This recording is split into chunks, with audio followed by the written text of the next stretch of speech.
അമേരിക്കയിൽ വിൽക്കുന്ന ഐഫോണുകൾ രാജ്യത്ത് തന്നെ നിർമ്മിക്കണമെന്നുള്ള അവകാശവാദവും ഉന്നയിച്ചിരിക്കുകയാണ് അമേരിക്കയുടെ പ്രസിഡന്റായ ഡൊണാൾഡ് ട്രംപ്.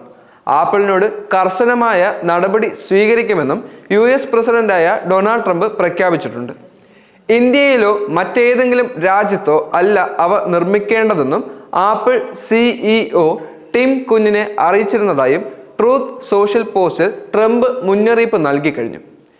ചൈനയ്ക്കെതിരായ ട്രംപിന്റെ തീരുവ യുദ്ധത്തിനിടെ ഇന്ത്യയെ ഐഫോണുകളുടെ ഒരു ബദൽ നിർമ്മാണ കേന്ദ്രമായി ആപ്പിൾ മാറ്റിക്കൊണ്ടിരിക്കുന്നതിനിടെയാണ് ട്രംപിന്റെ മുന്നറിയിപ്പ് ഇപ്പോൾ വന്നിരിക്കുന്നത്.